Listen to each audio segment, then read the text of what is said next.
Hey there, I'm Kevin Downey, and I run an agency called Kevin M. Downey, where we help B2B companies with their sales and marketing efforts.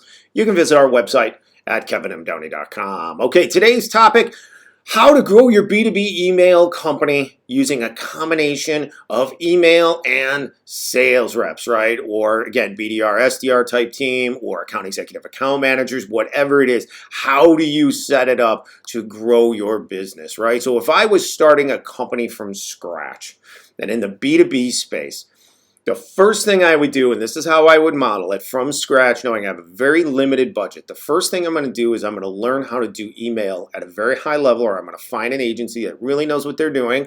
For example, ours, that can set up email and drive me inbound leads, right? So I'm going to drive inbound leads. I'm going to reply to those leads, follow up with them as an owner until I get to the point that I am booked pretty much every day, all day, and I can justify a BDR, SDR person to handle those inbound leads and schedule for me, right? So now I'm going to add that person on as a layer in my business, that BDR, SDR person. Now that BDR, SDR person that you first hire might be your first sales rep. So you might have that BDR, SDR role as your breeding ground, your training ground for sales, or they may permanently BDR, SDR type role. That all depends on a lot of factors in your company and how you're structured, your industry, complexity of it, all that kind of stuff, right? Doesn't really matter. At the end of the day, that's your first hire. It's BDR, SDR to follow up with leads and drive sales calls to you, and now your schedule is full. So now your next step is, again, you may even grow your email more and your volume,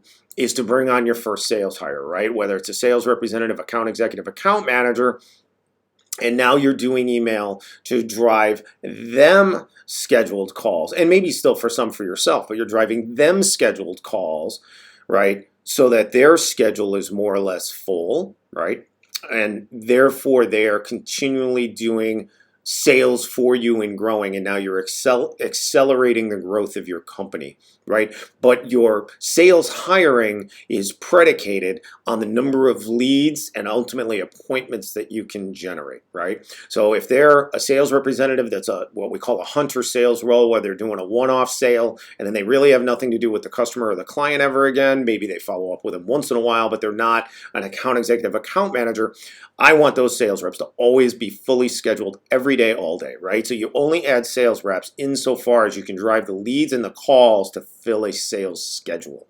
Now, if you have account executive, account manager type people, it's a little different game, right? Because now you can drive inbound leads, take that SDR, BDR that helped you in that initial sales role, and you might move them in that account executive, account manager role. You drive inbound leads, they help reach out, follow up with those leads. And if they're an account executive, account manager, they take on those customers once they land them and they start growing their book of business. So they've got a continual relationship going with that customer base. Now you keep with the same philosophy. You keep driving inbound leads to them and scheduled calls insofar as they can stay on top of the leads they're generating and they can keep up with their existing customer base or their book of business. So now they're growing that book of business. And once that book of business is virtually full, they are then responsible for their book of business. You hire a new salesperson, maybe a BDR, SDR as a training ground. You bring in inbound leads for that sales hire, right? And then they grow their book of business. And that's how you accelerate or grow, properly grow financially,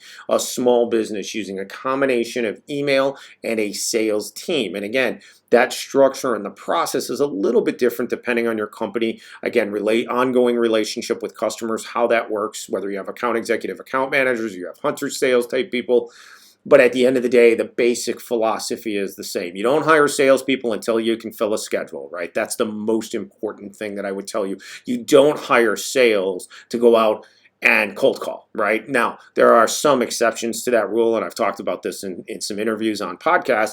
Certainly, if you are mid-market or enterprise and you've got territories and you're hiring a sales team to go out and grow a book of business, they can invest in the sales hires at 90,000 base, 125,000 a year base, and they can wait a year for that rep to pay themselves off, right? Like those companies can do that, and that's the proper way to build it if you have the capital, no doubt. But if you're starting from scratch as a small business, that's not the philosophy you want to have. That's not a good use of funds. Certainly, I've seen it happen before where a startup gets funded even if it's Series A or even less, right? Maybe it's angel or seed, and they go out and they spend all the money hiring 10. I actually saw this, hire 10, 11 sales reps. They gave them all roughly about $100,000 a year base. It was a little less than that, and none of the reps could pay themselves off in a year, and they had to let everyone go. So you don't want to do that. You want to be able to drive leads first, drive leads to sales, have the sales reps fulfill their obligation there, get that business, write that business, grow their book of business, whatever it is in your sales setup, and then you don't hire another sales rep until you've got the requisite leads and to drive them scheduled calls. Okay, so that's how you want to set things up, again, if you're a small business or startup or whatever. Hopefully that helps you. If you need any help with email, you want to look at outsourcing your sales team, we can help you. KevinMDowney.com. Really appreciate you being here today. Thanks so much, and we'll talk to you next time. Thanks.